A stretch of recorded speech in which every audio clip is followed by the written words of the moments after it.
Hello and welcome to Mind Shifters Radio. I'm Tim Hayes. I'm your host for the first hour.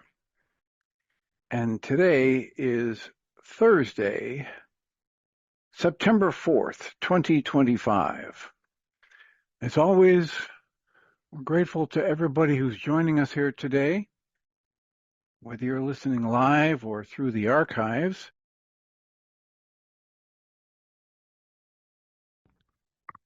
As we spend another couple of hours teaching and supporting people in using some of the most powerful, effective, efficient, and accessible tools I've ever encountered.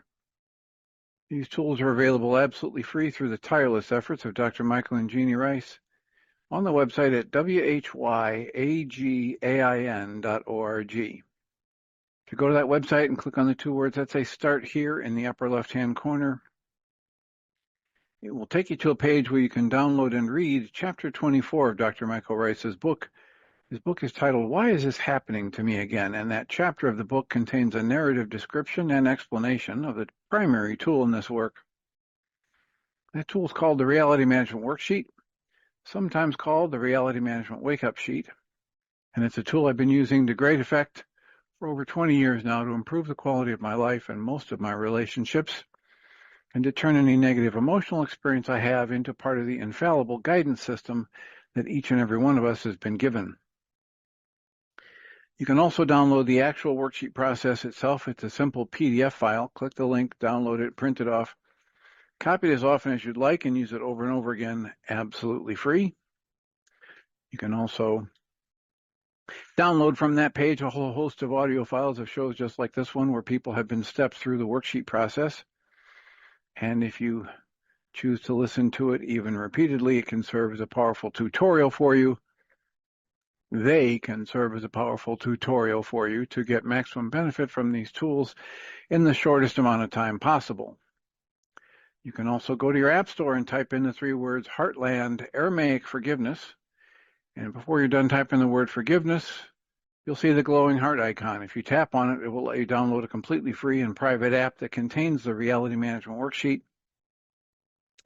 It contains an abbreviated version of that worksheet process, and it contains a copy of the Dragon Klingon game, which is a wonderful way to introduce these tools to even younger audiences. We hope people do all of that soon and often, primarily because it tends to improve the quality of people's lives the more they actively apply these tools in their lives. And it tends to prompt comments, questions, answers, and testimonials. If you have any of those to share with us, you can join us live on Zoom. Go to zoom.us and enter the meeting ID 853-2357-4173. You can do that through your phone or your tablet or your laptop. You can also send an email. You can email me at tjh@mindshifters-academy.org.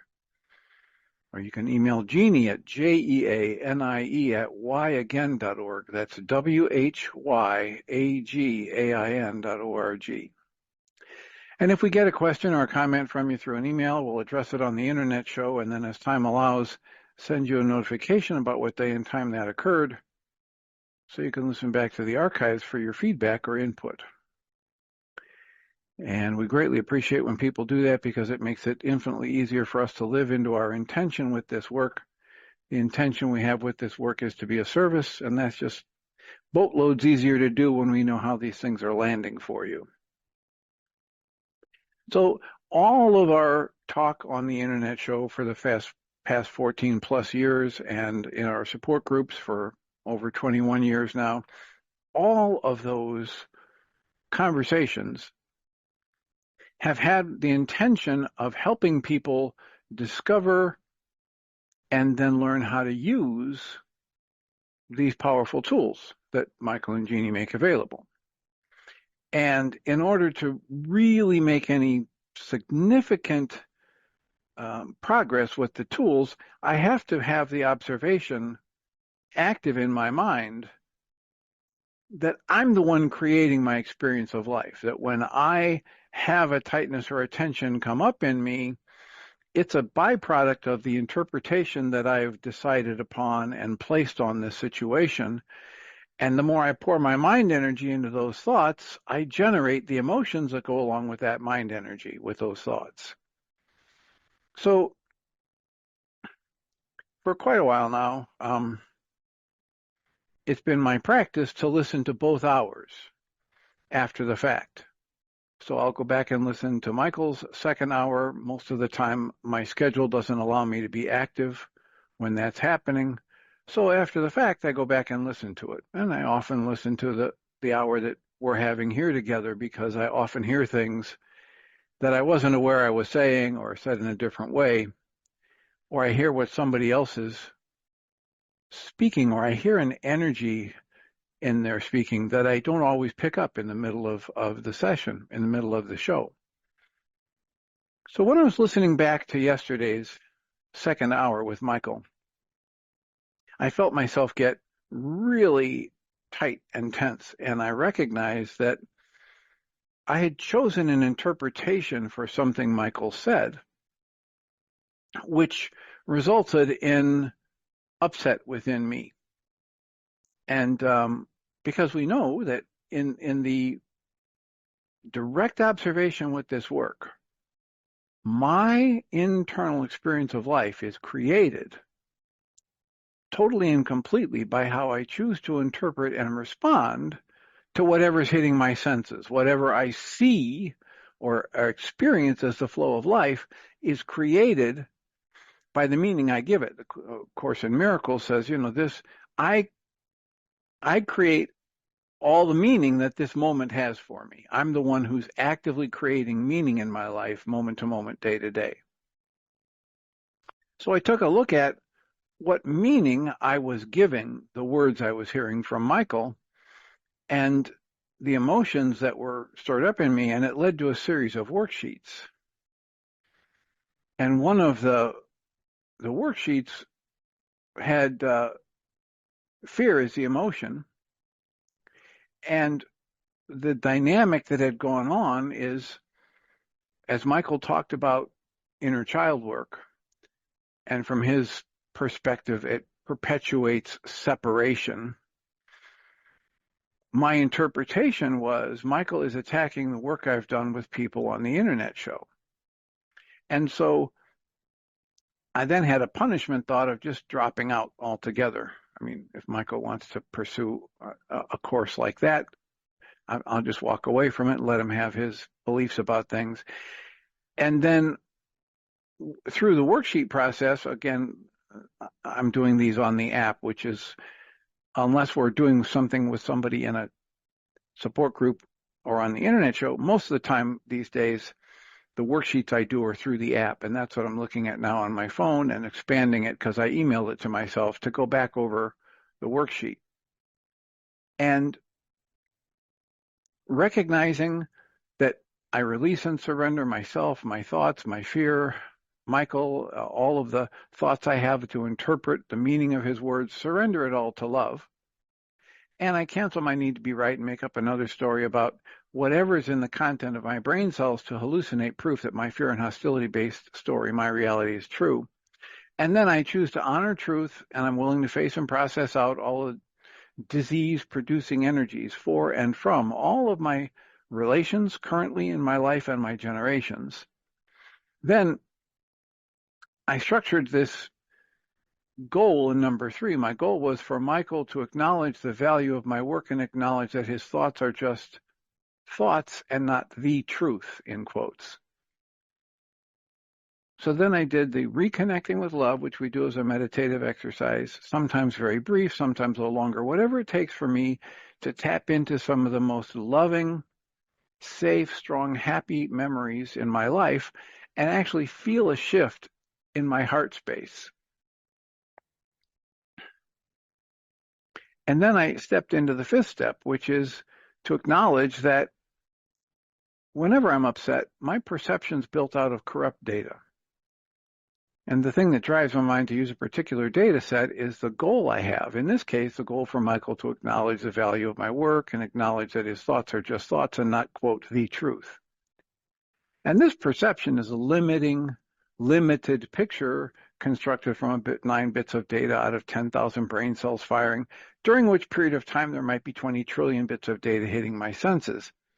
So this perception I have, this conclusion I reached, completely independent of what might be going on in Michael's mind or actually the words he said, because I may not have actually heard his words accurately. We often mishear things, and we often hear things, see things and hear things that the other person never actually did, or they did in a very different way than we interpret it. So I acknowledge all of that, and that my carbon-based memory will deny and project anything it doesn't want to look at into my mind's image of the other person. Acknowledging all that, I ask Ruka to assist me to restore me to the awareness of my newborn essence as love, to help me heal my denial, my capacity to generate the fear. Let's see. Yep, in this worksheet, fear was the emotion. And as I went into this release and just put my conscious logical mind on the shelf and asked to be shown the hidden part of my mind, as I went into that release, at the end of it, as I breathed, I felt sadness instead of fear. And there was sadness about the disconnect. And then I just asked for clarity on times when I might have spoken as though my words are the truth and I know more than somebody else, etc. And when I softened and breathed into that, my upset level had gone down from a 6 to a 4. And the goal I set for myself was to do another worksheet on now the sadness, because originally the first worksheet was on fear. So as I stepped into that second worksheet, I had some different energy, clearly, because instead of the fear, now I've got sadness. And what I chose was a sadness at a level 6 upset. And I stepped through the worksheet again about disconnect. And when I softened and breathed and did the whole worksheet process again and asked to be shown the hidden part of my mind that was actually creating whatever sadness I was feeling, I had this kind of Rolodex of flipping through images of the last 15 or 20 years of my association with this work and the internet show and the support groups. And I just was left feeling blank, like there wasn't any clarity, there wasn't any deep insight, and yet all kinds of interactions, or at least my memories of them, were flipping into my mind. And at the end, my upset level was down to a 4 from 6. And I chose this loving goal of doing another worksheet on the sadness. And then as time allowed, I ended up doing that worksheet on sadness. I'm trying to pull that up here. And this one, I started a sadness at a level of 4 out of 10. I went through, the target was about relationships and repair, and the goal was, bear with me for a minute, for people to acknowledge ruptures in relationship and work to repair them. And as I did the release and I canceled that goal, again, I just saw a whole series of images of people, but this time it was like the identities or faces of people who had cycled into and through the internet show and the support groups over the past 21 years. And I was left with this kind of a calm, blank feeling. No deep insight, all kinds of images of the faces and names of people. And there have been, many, many dozens of people over the last 21 years who've been through the support groups, live and through Zoom, and who've been on the internet show for the past 14 and a half years, in its various incarnations on Blog Talk Radio, etc. So then the supportive, loving goal I set for myself at the end of this one was an EFT tapping session. And what ended up happening was that instead of the EFT tapping session, I was moved to do another worksheet on fear. And in that worksheet on fear, it's hard because it failed to send it to me, which happens once in a while with the technology of the app. Sometimes I go to send it to myself and it acts like it sent it, but it doesn't send it. So the interesting thing was that when I had the loving goal, or when I had the goal in the worksheet, and it was, right now I can't remember exactly what it was, but it had to do with the idea of relationship rupture and repair, and the goal that gets done more, whatever. The weird part about this one was that when I canceled the thought and the goal and went into the forgiveness pattern, I saw a very vivid image of the original Superman from television in the opening credits, and he's standing seemingly near the top of a building with an American flag blowing in the breeze, and the phrase, truth, justice, and the American way. And that was what came to me so fully in this release in this last workshop, or this last worksheet. And I just make a note of that because I don't know exactly what that's all about or what meaning it might have for me. I just leave it there, and it'll be a part of future worksheets I do. It will probably be a part of thoughts and images that come up when I do the EFT tapping session that I have set as a goal for myself to do later today. So here's hoping that in the presentation of this story, there's enough here to understand that anytime, day or night, when something happens and I choose an interpretation for it that is bad or wrong or is resonance with upset that I have in me, and I start to feel upset, in that moment, I've got access to everything I need to understand how I'm creating it and what might be useful if I apply the tools in dismantling it, in seeing the false nature of anything that's less than love and seeing the truth that it's all unfolding for me rather than to me. Everything that's happening in the world in ways I will never be able to comprehend with the conscious logical mind, because that's what Michael would call the pseudo solution of the non-being mind, is I'm going to figure it out. But that part of my mind can't even begin to comprehend some of the mathematics that are used for some of our daily scientific devices. But even though I can't understand calculus and trigonometry and factorial analysis, and I acknowledge I can't figure that stuff out. And yet, in the next moment, as I'm living my life, my mind tries to tell me that it knows how life should be unfolding differently than it is. So we hope to just introduce the playfulness of recognizing how silly it is for me to think I'm going to figure things out with that Michael calls the 9-bit mind. And somehow or another, usher myself into a space where I keep using the phrase soften and breathe, immerse and allow, soften and breathe, and understand that these things, everything about life, always ends up working out. It just doesn't work out in the way that my mind says it should. And when I generate upset about the difference between the way life is unfolding and the way my mind is telling me it should unfold, one of two things should happen in that next moment for optimal experience of my life. If I have control over things that can change the flow of life or events in that moment to something I would prefer, I act on them and do it.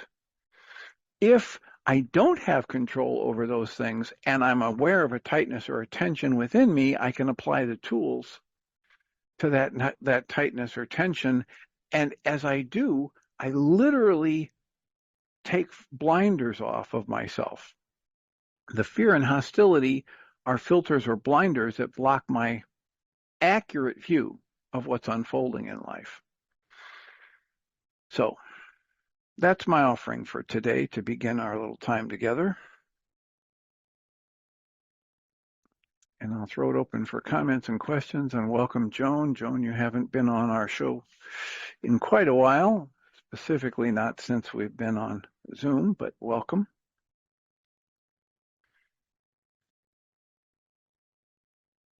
And we have plenty of time for comments and questions, answers, or soliloquies.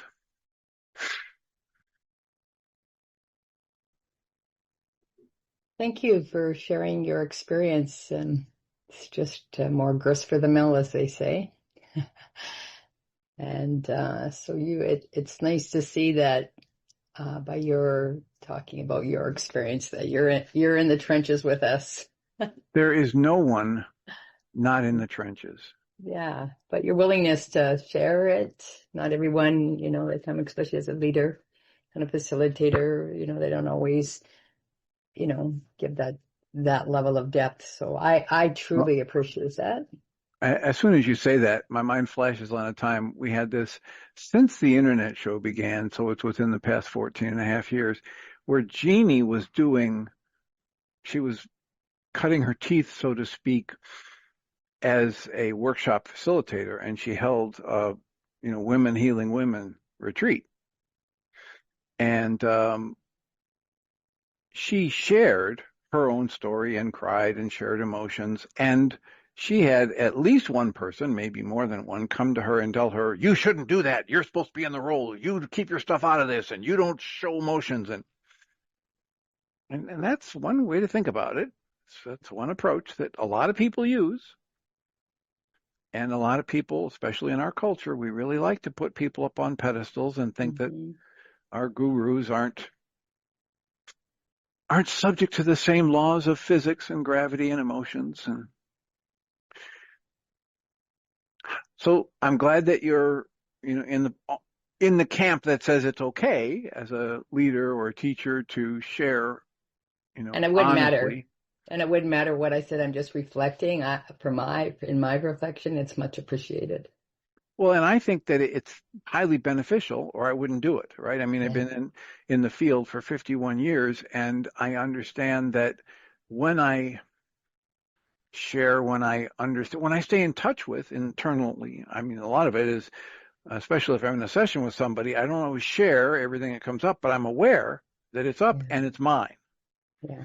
And in that ability to get clear about every bit of upset that I experience is mine, then there's a much greater probability that my interactions with people will be favorable rather than all gunked up because I'm projecting onto them and they're projecting onto me, etc. Yeah. And then I really liked when you said how you go back and do a review sometimes of, the videos, and because, you're in the moment in the direct experience, so you're not always an observer because you're experiencing it in that moment.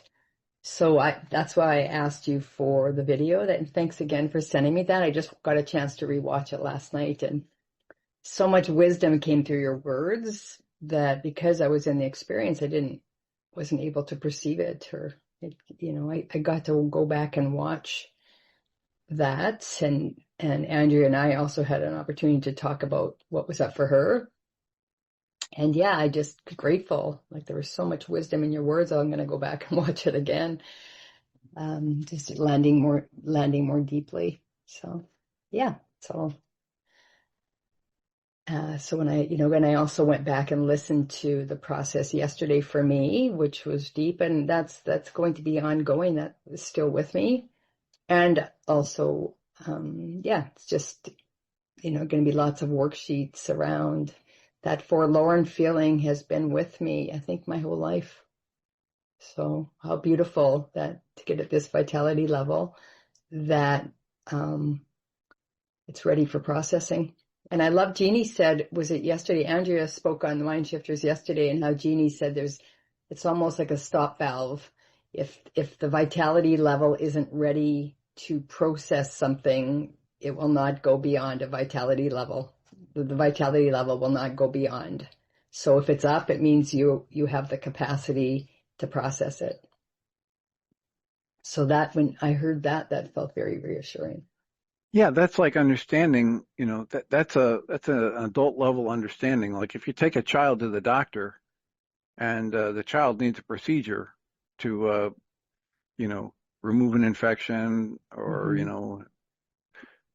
whatever, some kind of thing to move them toward health, and it's not pleasant, the child can't understand that this is okay, right? This is Yeah. just part of the growth and life process, and you're going to get through this. And yes, the little shot might have a pain associated with it, et cetera. And yet we're going to get through this. Well, if we're on this kind of path and we acknowledge ancient wisdom that says things like, God's not going to give you more than you can handle, or life is happening for you, not to you, then when we have an internal experience that's in conflict with that, we can turn inside and ask Mm-hmm. ourselves, how am I creating Mm-hmm. this resistance, this pain, and Michael likes to talk about the definition of Satan from the ancient Aramaic as the resistor, one who misleads. So anytime I'm in resistance, if you listen to Guy Finley's talks, you hear a lot about resistance and negativity and his deep dives into trying to understand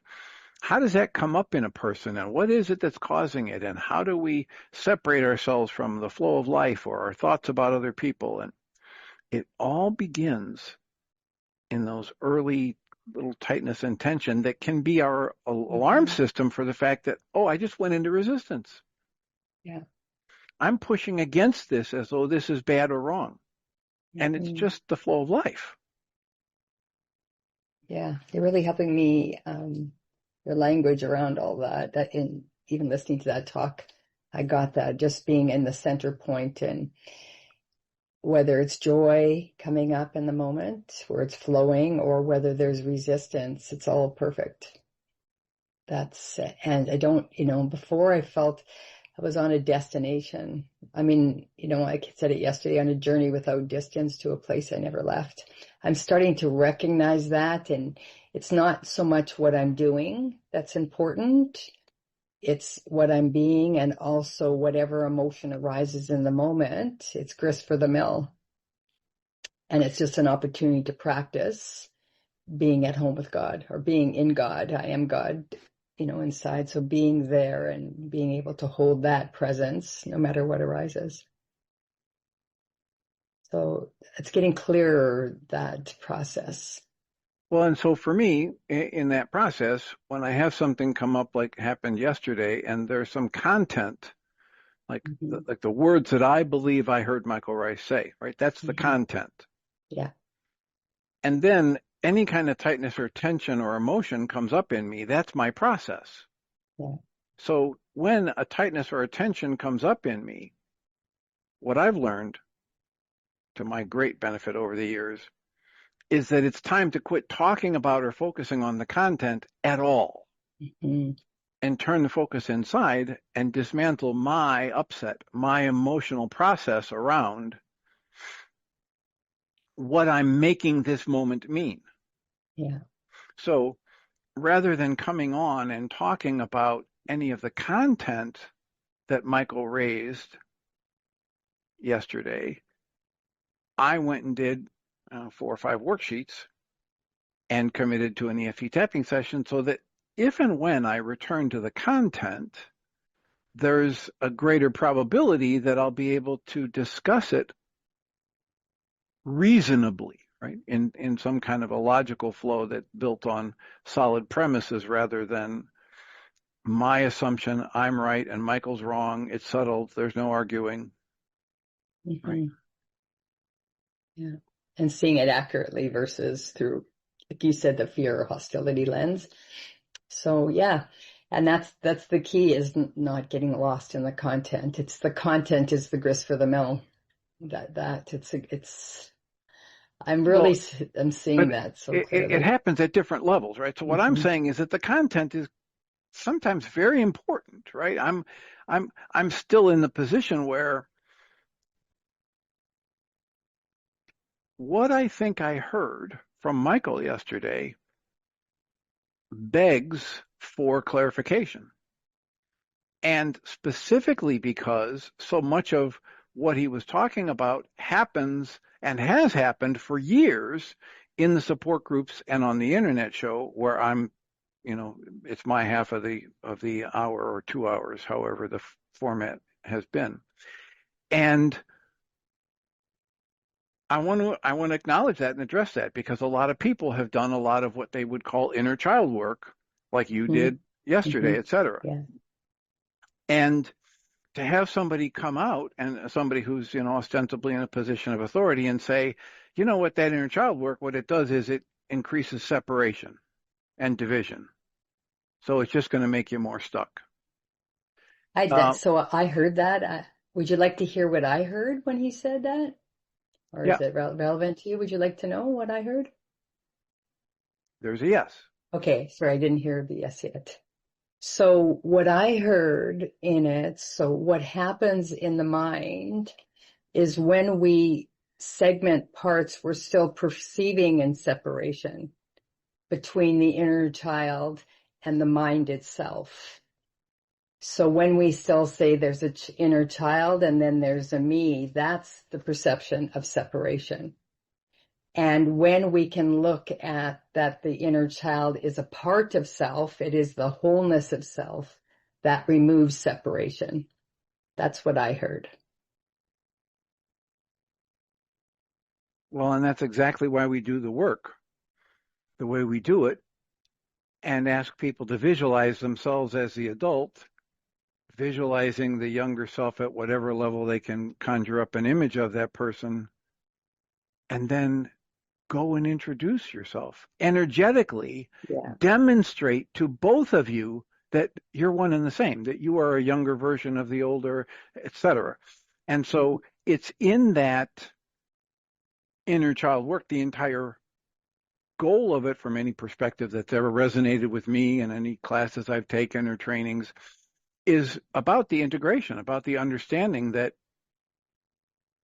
that altered state of awareness, some would call it automatic self-hypnosis that happens during the Mhm. time a trauma energy gets downloaded, has created a sense of separation, Mhm. right? And is locked in my awareness with only the mindset of whatever age I was at the time that happened. And so every Mhm. time that memory comes up, it doesn't get evaluated with the benefit of my many years of experience in therapy and life and relationships. It gets evaluated the same way it got evaluated when it happened. And the old thoughts and beliefs and conclusions don't get opened up for reexamination with the adult self there to coach Mhm. unless I specifically go to do that. Yeah. Because as an adaptive, somewhat survival level, at least the younger part of us reaches that conclusion. I'm overwhelmed. I won't survive. And so whatever that internal process is that initiates the change in perspective, the altered state of awareness, the self-hypnosis, whatever you want to call it, is about survival level stuff. So it's really powerful within the Mhm. individual. And when it gets activated later, when I'm, 10, 20, 30, 40 years later, it has the same level of urgency in my system unless or until I can demonstrate to that other set of memories, et cetera, that there is no separation and that I've got access, I've got resources. Mhm. Listen, you're part of me, you're on our team. We can go deal with this differently than we did when we were 5. Yeah. Yeah. And I acknowledge the value of some of the perceptions and conclusions that I might have developed and downloaded at age 5. That's why I want to go and continue my connection to that younger 5-year-old part of me until there is this, continuous communication. And then eventually, whatever my younger version of myself would offer up, it just seems like that's part of what I'm aware of in the moment, rather than, oh, it's my 5-year-old yelling something. I only Yeah. separate that out, and I encourage people to separate that out. If the emotion or the conclusion is negative, then I realize, oh, that's what I believed when I was 5, and that's Mm-hmm. not true for the adult, right? When I was 5, going into a dark basement, oh man, Yeah. life threatening, all the dangers that could be in there, right? But when I'm 35 or 65, it's not such a danger. Yeah, it's interesting because this last year and a half have been really immersed in inner child work. That was not, and they were fragmented parts. It was like, and even still, I find myself at times as though I'm here and they're there. I reference them as you when I do an automatic writing process with that. So I found when Michael said it, it brought value to my mind because, and all that you're saying is what I heard in Michael. That's how I perceived it. Was it's bringing them whole and going collecting those pieces, which I've done. So it made sense what he had said. And we are intended to be whole, and it's just a part of us. They're not fractured parts of us and them. It's just we as one collective mind. So yeah. And the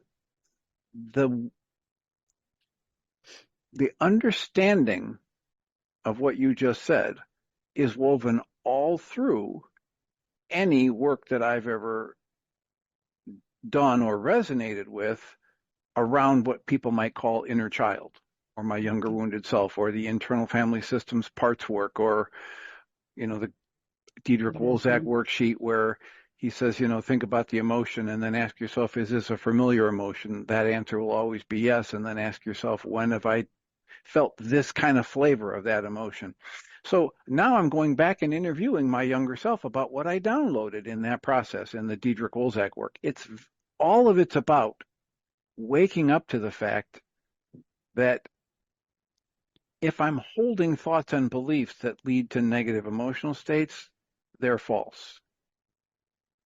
And if part of me feels like I'm separate or separated from my 5-year-old or 12-year-old self that went through some kind of an unpleasant experience, I can wake up to the fact that I'm not separate from them, and I'm them and I live through it, and I can share that experience. And here comes this integration that Michael's talking about, which is the goal of all of the inner child work I've ever experienced. So when somebody talks about it and says, the inner child work carries a process of separation, I think they just don't understand the work.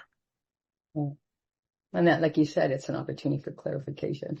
And even yesterday, it's interesting because when we went back, wherever that was, many, many years ago, the meaning making was that I'm not lovable and I'm worthless, was the meaning that was given the little girl in the orphanage, that I don't matter. And I've said that, oh my gosh, so many times in this life, I wanting to clear that I matter, I don't matter. So yeah, and that would have been the meaning given, and it's just simply not true. So to bring new eyes, accurate eyes, I now get to have a relationship with that little one and, tuck her in the 1,000 thread count sheets with the big pillows and let her know that. And I've been saying your love and your worth has nothing to do with your circumstances. And what most often happens, for me anyway, when those old memories get resonated, is they come full force into resonant awareness with all of the beliefs and judgments against myself that I downloaded at that earlier time. So my Yes. younger self believes, it's all your fault, you're unworthy, you're unlovable, you're Mm-hmm. damaged, you're broken, whatever the flavor is. And that's what I'm feeling in the moment when that stuff gets Yeah. resonated. Yeah. And that's why this being gentle with myself, literally addressing the part of me that feels so negative about myself, and dismantling those negative judgments, most often with the process of the EFT tapping and the reality management worksheets and or the targeted journaling that'll stir up other things that I can do the worksheets on. So I end up questioning all those old beliefs, but not just from my wounded 12-year-old self, Mhm. with the perspective I've gained from whatever years of life I've had since then. Yeah, but having a resource mind with lots of different tools to look at. And also what's really stood out for me, because I didn't learn this as a young child, the gentle approach to life and be held in gentleness. Because, as I've shared throughout our meetings, sometimes, it was quite harsh. So there was not much room for gentle collection and support. So that's a whole new. It was my old mantra would be suck it up, get over it, and not even have a space to come alongside and just sit with and allow, and not even having to fix, like even right now with the right side, and just being and noticing the sensation without giving, even labeling it, just allowing it to be there and sitting beside it. And here I am. You get to express. That's so new. That's a really new place for me. And I really feel good about that. I don't have to It, fix anything or anyone. yeah, it sounds like a place of allowing. Hmm. Exactly. But even before, if I would see it, I would want to fix it, want it to go away. Now I'm just in a place of presence. There's nothing to change, only being with it. So that feels really peaceful to me. So yeah, so much. So again, appreciate your shares, your own vulnerability, all your help that you've given me so far. Now, And I would correct that with the word, I would substitute for the word vulnerability. hmm Ready? Drum Yep. roll, please. Instead of vulnerability, Yeah. I like to say openness, because Yay. vulnerability carries the implication that I can somehow be hurt. I just that you're saying it. Thank you, because I can feel the charge with that I didn't pick up ever before. So thank you. Thank you for that. Yes. So thank you for your openness of sharing. Yeah. And in saying it that way, I leave open the space to recognize that I'm completely safe, that my true nature can't have anything of value added unto it or taken from it, that my true nature can't be chipped, dented, rusted, faded, or broken in any way. And as such, talking about vulnerability is out of place. That's interesting. Thank you for that. So as you're speaking, I want to go to the vulnerability, because there's a vulnerability of being I'm vulnerable, I'm exposed. As we're speaking, I can feel these two energies with that word, that I'm exposed, I'm at harm, and I sense maybe that's what you're wanting to get to, or the vulnerability of sharing. So by, yeah, And if I'm wide open, yeah, there's the sharing you're talking about. yeah, I'm I'm I'm an open book, and it's safe for me to be wide open. And as yeah. I live in that wide open space, everything that's unlike the love that is the rooted center of my being and carries with it its perfect safety, everything that's unlike that is going to come up. So if I live wide open, I just flashed on Dale Allen Hoffman, and Dale Allen Hoffman had spent, I don't know, a year and a half, maybe 2 years, traveling around giving talks like Michael used to do, and just really talking in his words and in his work, trying to be wide open, trying to be, if it came into his head, let it come out of his mouth kind of thing. And at about the 1.5 year mark of doing that, I might be a little bit off in terms of how long, he started having such physical symptoms that were so intense that he thought something really, really bad was going on, cancer, life-threatening illness, whatever. and he was talking about going for whatever kind of medical treatment that you would get for this horrible thing. And he came on the internet show and talked about it with Michael, and Michael said, well, you might want to pay attention to the fact that you've been talking for months or years now about living wide open, and when you live wide open, everything that's less than love needs to come to the surface and get healed. So it's just like a healing crisis. If you view it as this healing process rather than, oh, I'm got this horrible illness, then see where that takes you in terms of next right steps for you, whether it's a doctor or more worksheets or more meditation or breath or whatever. And that's been my experience. If I live wide open, like what you're experiencing now, you say yes to the idea of facilitating this 90 hours of Michael's work, stuff gets stirred up. Mm-hmm. And you put yourself in the position where more people get exposed to your words and actions, and they may have a response. Mm-hmm. And you might put an interpretation on that response that resonates some of the stuff that's less than love in you.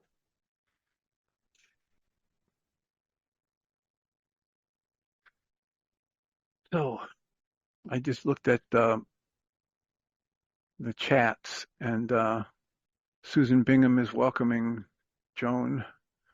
And Susan Bingham asks if there's an update on Christian Sundberg. I sent Christian an email yesterday or the day before, just checking in, not doing anything other than just saying, I hope he's doing well, hope he's healing well. I didn't ask, when can you be on our show? I got moved to just send him a reminder that we're thinking of him lovingly. And so that's the update on Christian Sundberg. And then there's Joan saying, thanks for the welcome. She's glad to be here. So we have about 10 minutes or so left. If other people want to comment about what's been shared today or open a new topic. It's a Thursday, so there will be a support group tonight from 6:30 to 9 Central Time. It's absolutely free. All the information you'd need to join is available on the mindshiftersacademy.org website. So, Linda, have you intentionally unmuted? Yes, I have. I really appreciate your conversation, you and Susan. It was very helpful because I have had an awareness that I would like to share, but I will share it tomorrow because I don't feel I would prefer to feel unrushed by either a deadline because I have a lot to share. And would you please send me, if you still have it, also that replay of Tuesday night support group, please? I want to listen to that. So you need to help me. You need to help me understand what group you're referring to. Which Tuesday night? The support group last Tuesday night. You mean the day before yesterday? Yes. I live in now time. Thanks for helping me. I gotta load the propane tank. Okay. Yes. For sure. And then tomorrow, hopefully, I can speak with you. I really appreciate what you and Susan unwound for me this morning. It was the last little cherry on the top of the ice cream sundae. And I really appreciate that. So I will share tomorrow. And thank you. Thank you. Thank you. It's a biggie, Kim. It's a real biggie. It's a breakthrough. Thank you. Thank you. You're welcome and deserving. Always, aren't we? Yes. We don't always remember it, but we are. That's why we're in family, dear heart. And dear heart, Susan, thank you. And everybody else on the show, Joan, hello, and Susan B. I haven't talked to you for a long time, and I keep you in my thoughts daily, and everyone else, all the newbies and all the oldies, yay. Bye-bye. All I right. would like Just for to say now. something. Go ahead, Cammie. Um, so I really appreciate you sharing that and your conversation about it.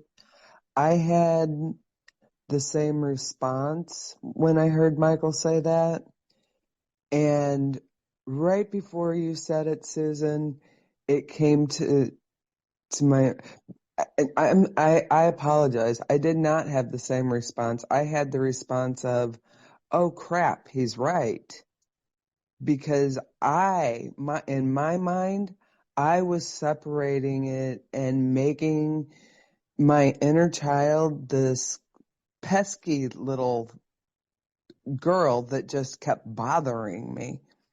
And so right before you started speaking, Susan, it was like, oh no, this is about integration. I haven't done much inner child work. I always thought it was kind of woo-woo back like in the 80s when it was so big in my life with people that I was around.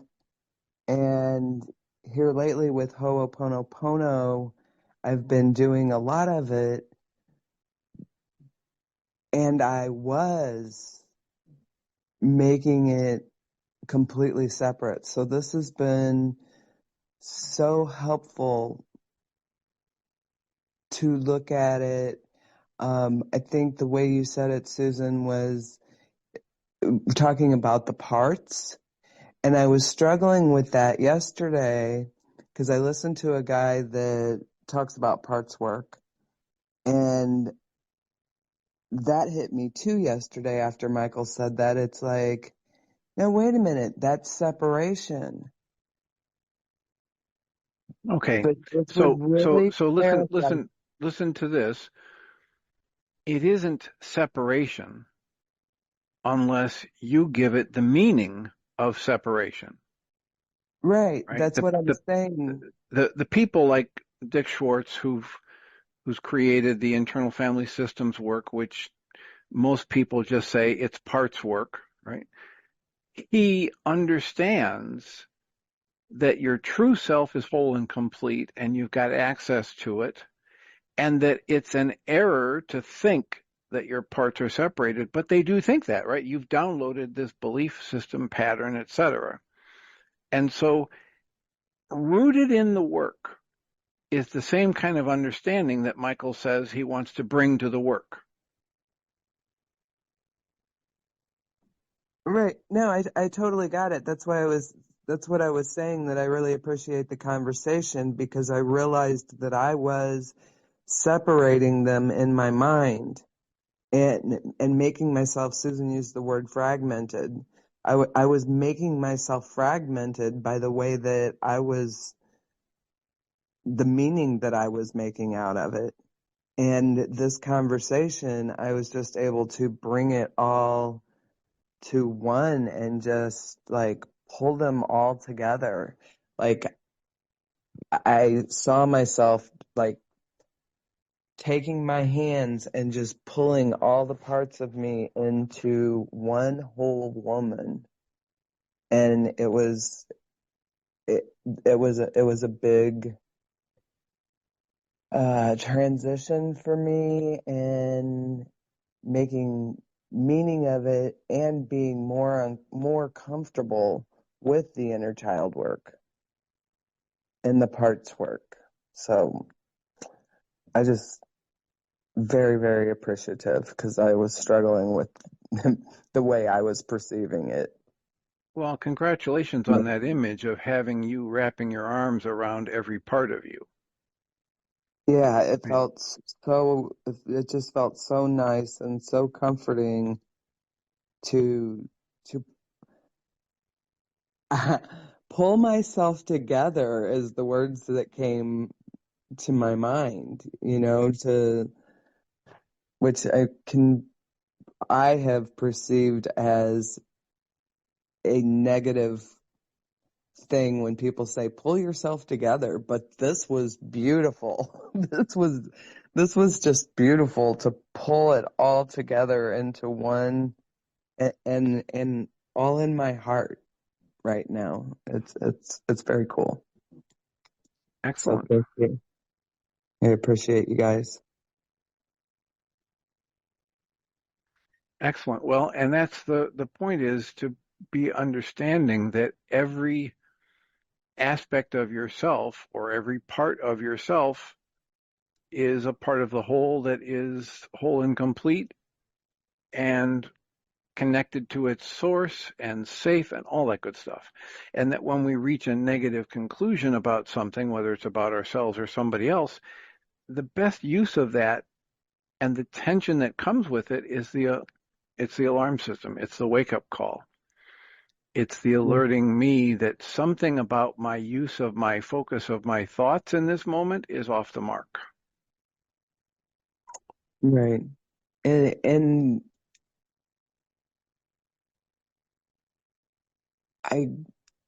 I go there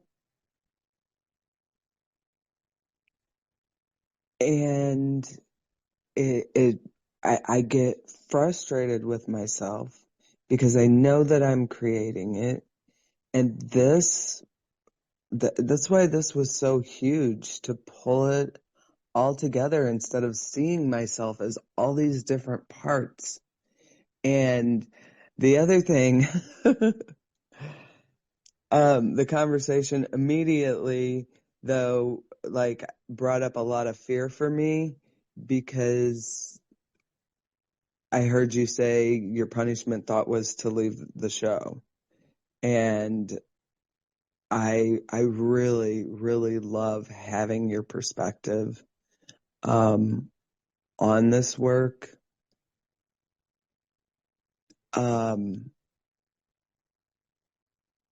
Well, no need to panic, because my perspective on this work has been recorded and amassed for, 14 and a half years. So you can get it. It's in the archives.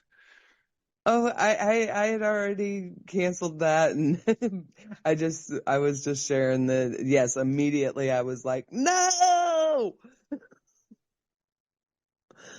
So, Well, fear not, fear not, fear not, as they talk about from the Michael likes to quote how many times that's in the words that have been attributed to Yeshua. So fear not, even if my participation in the show or somebody else's participation in the show comes to an end. It's all part of the flow of life, and there are going to be ways that I can look at it and interpret it as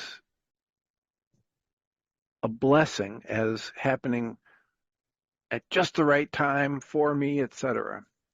right. So And go ahead. also the openness instead of vulnerability, that was amazing too. So it was just an amazing show for me. Okay. Thank you. All right. You're very welcome and deserving. Thank you all for being here. I'll remind us all that we come from love. We're made of the stuff we call love. We actually are love, and everything else is false. And there will be a support group tonight at 6:30 Central, from 6:30 to 9. Blessings.